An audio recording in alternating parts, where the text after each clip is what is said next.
प्यारे बच्चों नमस्कार। आज मैं कक्षा 10वीं का एक अन्य टॉपिक द्विघात समीकरण के मूल ज्ञात करना द्विघाती सूत्र से, यानी कि द्विघाती सूत्र से किस प्रकार से हम द्विघात समीकरण के मूल ज्ञात कर सकते हैं, इस चीज़ को स्पष्ट करूंगा। तो सबसे पहले आपको मालूम होना चाहिए कि द्विघाती सूत्र होता क्या है। मान लो हमारे पास समीकरण द्विघात समीकरण दिया हुआ है ax² + bx + c बराबर है 0। ये जो सूत्र द्विघाती सूत्र है इसको इंग्लिश में क्वाड्रेटिक फॉर्मूला कहते हैं। तो ये जो सूत्र है इसमें x के मूल इस प्रकार से निकाले जाते हैं। x बराबर है -b ± √b² - 4ac बटा 2a। और जब हम इस सूत्र को लिखते हैं तो इसमें जो ये b² - 4ac है इसकी बहुत ही महत्वपूर्ण भूमिका होती है, जिसको हम विविक्त कर कहते हैं, यानी कि डिस्क्रिमिनेंट कहते हैं। इस विविक्त कर का बहुत ही महत्वपूर्ण रोल होता है मूलों के निर्धारण में, कि क्या इस समीकरण के मूल वास्तविक है या समीकरण के मूल है ही नहीं, या समीकरण के बराबर मूल है। इस चीज़ का निर्धारण विविक्त कर करता है b² - 4ac। तो वो कंडीशंस मैंने यहाँ पे लिखी हुई है। नंबर 1, यदि b² - 4ac 0 से बड़ा हो, यानी कि इसकी अगर पॉजिटिव वैल्यू है तो इसके दो भिन्न वास्तविक मूल होंगे समीकरण के। दूसरी कंडीशन है यदि b² - 4ac बराबर है 0 हो, यदि विविक्त कर 0 के बराबर हो तो दिए गए समीकरण के दो बराबर मूल होंगे। यदि b² - 4ac लेस देन 0 हो, यानी कि b² - 4ac की वैल्यू माइनस में हो, तो समीकरण के कोई भी वास्तविक मूल नहीं होंगे। तो ये तीन कंडीशंस को ध्यान में रखते हुए हमने समीकरण के मूलों को ज्ञात करना है। और एक बार फिर से मैं आपको रिमाइंड कराना चाहूँगा इस बात को। इसको b² - 4ac को विविक्त कर कहते हैं और इंग्लिश में इसे कहते हैं डिस्क्रिमिनेंट। तो यहाँ पे आपकी प्रश्नावली से मैंने एक उदाहरण लिया हुआ है जो आपकी सोच और समझ बिल्कुल स्पष्ट बनाएगा द्विघाती समीकरण के लिए, कि किस प्रकार से द्विघात समीकरण का मूल हम ज्ञात कर सकते हैं इस सूत्र का प्रयोग करते हुए। तो हमारे पास प्रश्न दिया हुआ है 4x² + 4 √3x + 3 बराबर है 0। इसके मूल हमने द्विघाती समीकरण का द्विघाती सूत्र का प्रयोग करते हुए हल करना है। तो हम सबसे पहले मैं द्विघाती सूत्र लिख दूं। यहाँ से हम x के मान निकालेंगे। x बराबर है -b ± √b² - 4ac बटा 2a। ये हमारे पास द्विघाती सूत्र है। तो यहाँ पे हमारे को पहले इस समीकरण से a b c का निर्धारण करना है कि a कौन है, b कौन है और c कौन है। तो हम अपनी सुगमता के लिए भी लिख दूँ मैं यहाँ पे, सरलता के लिए, समझ के लिए। a बराबर है 4 है और b बराबर है 4√3 है और c बराबर है 3 है। यहाँ से हमें पता चल गया। तो अब हम सिंपली क्या करेंगे, फॉर्मूले में इस चीज़ को डालेंगे। तो x बराबर है -b का मतलब -4√3 प्लस माइनस √b², 4√3 का स्क्वायर -4 × a × c, 4ac बटा 2a, 2 × 4 2a। तो हमने यहाँ पे पहले देखना है कि क्या ये b² - 4ac कितना आता है, इसकी पोजीशन क्या है, क्या ये हमारी कंडीशंस पर कैसा उतर रहा है। तो उसके लिए हम देखते हैं पहले इसको।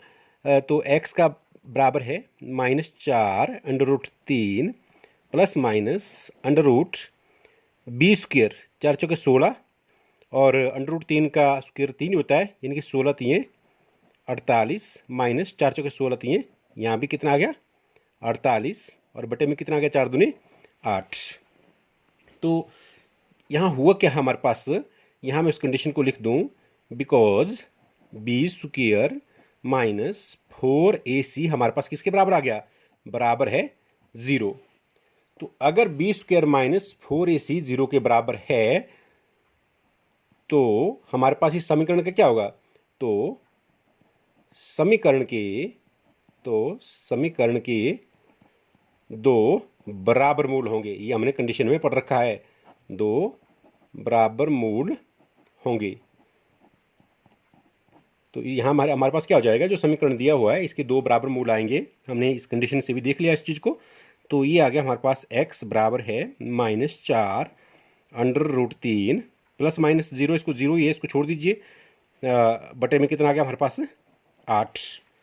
तो यहाँ पे देखिए 4 एकम 4, 4 दूने 8, तो x का मान कितना आ गया -√3/2। तो हमने कहा कि कितने मूल होंगे इसके, 2 बराबर मूल। अगर इसका एक मूल -√3/2 है तो दूसरा मूल भी कितना हो जाएगा इसका -√3/2। तो बच्चों इस प्रकार हमने देखा कि द्विघाती सूत्र की सहायता से द्विघात समीकरण के हल किस प्रकार से प्राप्त किए जा सकते हैं। पुनः एक बार आप याद रखें कि जो हमारे पास विविक्त कर होता है इसका मूलों के निर्धारण में बहुत ही महत्वपूर्ण रोल होता है। एक अन्य प्रश्न मैं आपके ही पाठ्य पुस्तक से ले रहा हूँ, इसी प्रश्नावली का 4.3 का ही, 2x² + x + 4 = 0। तो यहाँ भी हमने क्या करना है, पहले हमने देखना है कि हमने कौन सा सूत्र लगाना है। हमने द्विघाती सूत्र लगाना है -b ± √b² - 4ac/2a। तो यहाँ पे a कितना है हमारे पास, a हमारे पास 2 है और b भी हमारे पास 1 है। x का मतलब कि यहाँ 1x है और c हमारे पास कितना है 4। आप इसको इस प्रकार से भी कर सकते हैं, सीधा पहले क्या कीजिए, आप b² - 4ac ज्ञात कीजिए। हम जानना चाहेंगे कि समीकरण के मूल कैसे हैं। हम इसको कैसे करेंगे, पहले हम देखेंगे कि क्या b² - 4ac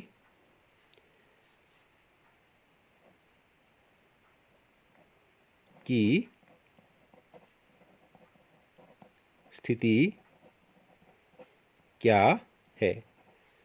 मतलब कि b² - 4a की कंडीशन क्या है, इस किस पोजीशन में आता है ये।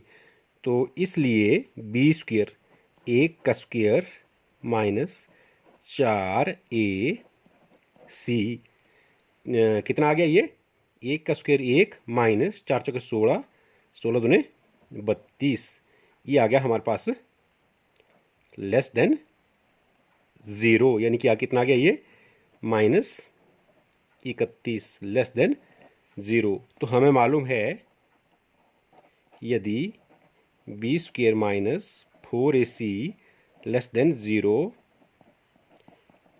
हो तो समीकरण के कोई वास्तविक मूल नहीं होंगे। हमारे पास यहाँ पे ये वाली पोजीशन बन गई है कि b² - 4ac जो है 0 से छोटा है, इसलिए समीकरण के कोई भी मूल नहीं होंगे। इस प्रकार से आज द्विघाती समीकरण से द्विघाती सूत्र से द्विघात समीकरण के मूल ज्ञात करने आप अच्छे से सीख गए होंगे। तो आप अभ्यास के प्रश्नों की सहायता से अपनी समझ को और भी स्पष्ट कर सकते हैं। धन्यवाद।